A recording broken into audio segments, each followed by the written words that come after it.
मैं आवाज देता हूं भाई नजर इलाहाबादी जो हास्य के बहुत अच्छे रचनाकार हैं, मैं उन्हें आवाज देता हूं। भाई नजर इलाहाबादी जी माइक पर आए, आप उनके सम्मान में जोरदार तालियां बजाएं। भाई नजर इलाहाबादी जी। बहुत बहुत धन्यवाद मधुर भाई। मैं सबसे पहले आपको पुस्तक लोकार्पण के लिए बधाई देता हूं और आज का मंच बहुत ही विद्वान लोग बैठे हुए हैं। जहां पे बड़े भाई बुद्धिनाथ मिश्रा जी हों, हमें लगता है कि जहां पे डॉक्टर रुचि चतुर्वेदी जी हों, प्रीता वाजपेयी जी हों, हमारे फैजाबाद से आए श्री जमुना प्रसाद उपाध्याय भैया बैठे हों, तो निश्चित रूप से मैं ऐसा मानता हूं कि सरस्वती माँ स्वयं विराजमान हो जाती हैं मंच पर। तो मैं तो ऐसा लगता है हमें कि आज इलाहाबाद में गंगा जमुना और मां सरस्वती की धारा एक साथ बहेगी। देखिए, जैसा कि हम तो यहीं के हैं, आप लोग जानते ही हैं, हास्य व्यंग पढ़ता हूं, लेकिन देखिए हास्य व्यंग पैदा कहां से होता है भाई साहब। मैं कल शाम की बात आपको बताऊं, दिन प्रतिदिन की जिंदगी में बस आपकी नजर होनी चाहिए, आपकी निगाह होनी चाहिए, आपको हास्य सब यही मिल जाता है, बहुत परेशान होने की जरूरत नहीं होती। भाई साहब, इस कार्यक्रम को संपन्न कराने के लिए हम भी मधुर भाई के साथ लगे हुए हैं। मैं कल की बात बताता हूं भैया आपको। देखिए हास्य कहां से पैदा होता है।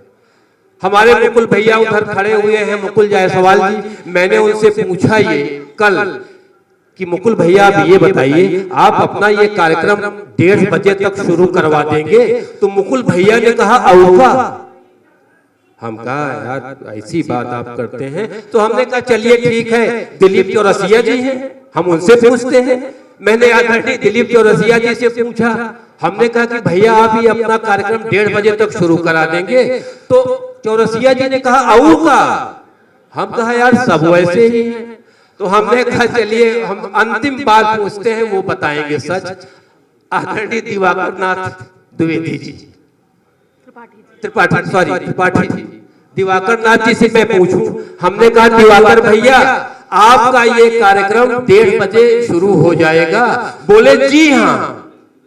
मैंने कहा यार मैंने 2 लोगों से पूछा तो कहे औ का, अब आप कह रहे हैं जी हाँ, इसका क्या मतलब? अरे बोले कुछ नहीं नजर भाई, जो पढ़े लिखे नहीं हैं, गंवार हैं, वो कहते हैं औ का, और जो पढ़े लिखे हैं वो कहते हैं जी हाँ। तो मैंने कहा ओ इसका मतलब आप पढ़े लिखे हैं, कहें औ का।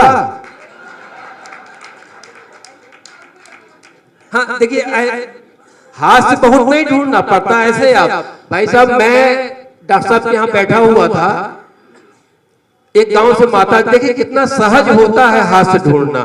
गांव से एक माता जी आई, उनके मुंह में दिक्कत थी।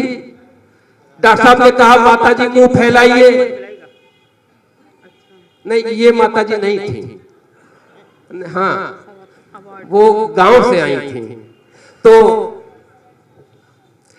डॉक्टर साहब ने कहा माता जी मुंह फैलाइए। माता जी ने मुंह फैलाया। बोले थोड़ा और फैलाइए, थोड़ा और फैलाया।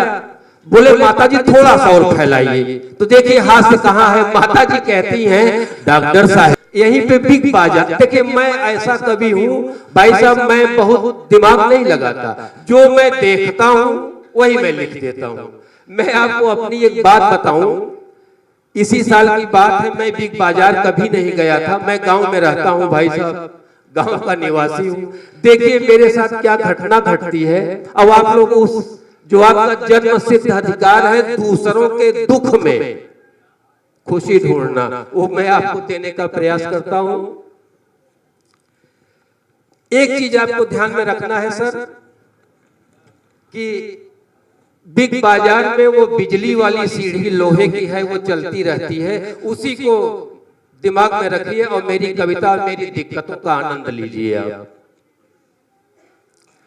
मैं तो सीधा साधा हूं भरपूर देहाती, मैं तो सीधा साधा हूं भरपूर देहाती, पर मेरी पत्नी पढ़ी लिखी शहराती। अब प्यार से पत्नी बोली नैहर से न्योता आया है, अरे मेरी मम्मी ने तुमको ससुराल बुलाया है। बिन देरी के मैं पहुंचा बिग बाजार में, खड़ा हुआ सीढ़ी चढ़ने की कतार में।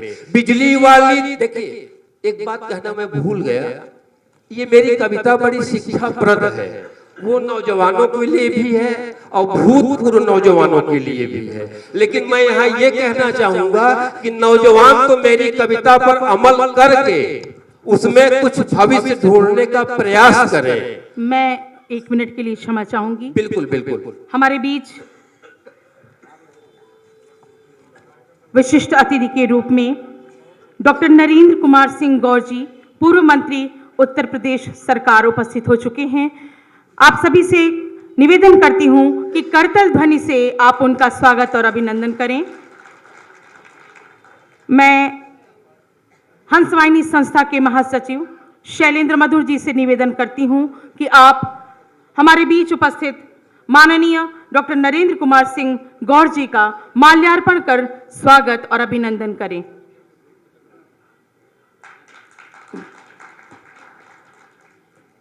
आपकी गरिमामय उपस्थिति ने इस कार्यक्रम को जो गरिमा प्रदान की है उसे हम शब्दों में बयान नहीं कर सकते। मैं क्षमा चाहती हूं, पुनः माइक पर आमंत्रित करती हूं हास्य व्यंग्य के प्रयाग की धरती के लाडले व्यंग्यकार, जिन्होंने न केवल इलाहाबाद की धरती को गौरवान्वित किया है बल्कि अपने हास्य व्यंग्य की कलाकारी से, अपनी कलमकारी से पूरे देश और दुनिया में अपनी एक अलग पहचान बनाई है। ऐसे बड़े भाई नजर इलाहाबादी को पुनः माइक पर ससम्मान आमंत्रित करती हूं। और मित्रों, एक निवेदन और करती हूं कि कविता सत्यनारायण भगवान की कथा की तरह नहीं सुनी जाती। कविता का आनंद आप तभी ले सकते हैं जब एक कवि के साथ, उसके मनोभावों के साथ आप स्वयं उसमें डूब जाएं, उसके साथ बह जाएं। तो बहते हुए तालियां बजाना न भूलें, क्योंकि आपकी तालियां ही एक कवि का असली पारितोषिक होता है। मैं पुनः ससम्मान माइक पर आमंत्रित करती हूं नजर इलाहाबादी जी को। बहुत बहुत धन्यवाद आदरणीय आभा जी। देखिए, अगर जो माल आप परोसेंगे दम होगा तो ताली बजेगी अपने आप। हाँ, और क्या। और ये एक चीज पक्की हो गई कि जब कोई खास कवि पढ़ता है तो खास मेहमान आते हैं, इसलिए आए हुए मेहमान के लिए जोरदार तालियां। नहीं, यहाँ ये सिद्ध हो गया। तो वही ध्यान में रखिए, नौजवान लोग इसमें अपना भविष्य तलाशे और भूतपूर्व नौजवान शिक्षा लें। मैं तो सीधा साधा हूँ, भरपूर देहाती, पर मेरी पत्नी पढ़ी लिखी शहराती। और प्यार से पत्नी बोली नैहर से न्योता आया है, मम्मी ने तुमको भी ससुराल बुलाया है। बिन देरी के मैं पहुंचा बिग बाजार में, खड़ा हुआ सीढ़ी चढ़ने की कतार में। बिजली वाली देख के सीढ़ी मेरी हिम्मत छूट गई, बिजली वाली देख के सीढ़ी मेरी हिम्मत छूट गई। बस इसी जगह पर यारों मेरी किस्मत रूठ गई। आया मैं देहात से, ताली की जगह ये है, आया मैं देहात से, एक मेम साहब भांप गई। मैं गारंटी देता हूं कि वो मेम साहब यहां नहीं है। आया मैं देहात से, एक मेम साहब भांप गई। अरे हाथ पकड़कर खींचा उसने, ऊपर मेरे साथ गई। ऐसा लगता जैसे हो गया जादू और मंत्र, ऐसा लगता जैसे हो गया जादू और मंत्र। बिना चढ़े मैं पहुंच गया एक मंजिल के ऊपर। अपने मन की बात बताऊं यारों एकदम सच्ची, अपने मन की बात बताऊं यारों एकदम सच्ची। चढ़ते ही जम गई मुझको लगती थी वो अच्छी, चढ़ते ही जम गई मुझको लगती थी वो अच्छी। और लगी घूमने हाथों में मेरा हाथ लिए, लगता मैं भी घूम रहा साली को अपने साथ लिए। क्या बात है भाई, बहुत बढ़िया। उसने डोसा पिज्जा और पकवान खिलाया, उसने डोसा पिज्जा और पकवान खिलाया, पर सारे बिल का हमसे ही भुगतान कराया, पर सारे बिल का हमसे ही भुगतान कराया। और मुझको भी जल्दी थी यहाँ से छुट्टी पाने की, बात करी थी उसने खुसरू बाग घुमाने की। अब खूब सामान खरीदा इसको, हाँ सर, खूब सामान खरीदा इसको थोड़ा घरवाली को, खूब सामान खरीदा इसको थोड़ा घरवाली को, और एक बैग श्रृंगार प्रसाधन छोटी साली को। क्या और बात है। सामान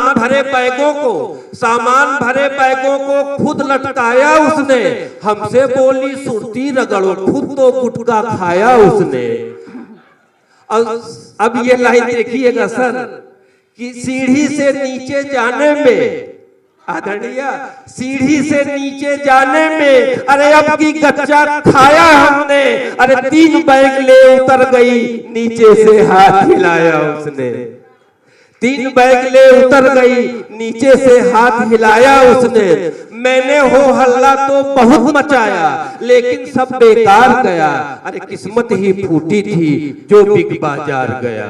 और किसी तरह से पहुंचा सिविल लाइंस के थाने में, किसी तरह से पहुंचा सिविल लाइंस के थाने में, अरे क्या क्या झेला हमने रपट लिखाने में। थानेदार ने पूछा दिखने में वो कैसी थी, थानेदार ने पूछा दिखने में वो कैसी थी, अरे हूबहू बताया हमने वो जैसी जैसी थी। और इतना सुनते ही हमको आंख दिखाया उसने, भैया मेरे ऊपर ही रौब जमाया उसने। अब बोला कि दरोगा जी बोले हड़काते हुए कि महिला को 14 सेकंड देखने की धारा अभी लगाता हूं, महिला को 14 सेकंड देखने की धारा अभी लगाता हूं, अब अपने योगी का एंटी रोमियो अभी लगाता हूं। और महिला कानून हवाला देकर हमको 1 2 3 किया, अरे जेबों में जो बचा खुचा था सब छीन लिया। और खड़े खड़े मैं लगा सोचने अब घर जाऊं कैसे, और पढ़ाई को मुंह दिखलाऊं कैसे। खड़े मैं लगा सोचने अब घर जाऊं कैसे, और पढ़ाई को अपना मुंह दिखलाऊं कैसे। अरे जो मिलता वही पूछता दिखने में वो कैसी थी, जो मिलता वही पूछता दिखने में वो कैसी थी। धीरे धीरे याद हो गई वो जैसी जैसी थी। अब कोई पूछे ना पूछे मैं बतलाने लग जाता हूँ, अब भीड़ जहां पर देखा मैं गाने लग जाता हूँ। क्या कि पर नारी के रूप जाल में, नौजवानों को छोड़ के, कि पर नारी के रूप जाल में कभी न उलझो भाई, पर नारी के रूप जाल में कभी न उलझो भाई। अरे मैं तो उलझ चुका हूँ मुझसे ही सीखो भाई। और तब से लेकर अब तक अपने घर का दर्शन नहीं हुआ, तब से लेकर अब तक अपने घर का दर्शन नहीं हुआ। अरे घर का कौन कहे घाटों का भी नहीं हुआ, घाटों का भी नहीं हुआ, घाटों का भी नहीं।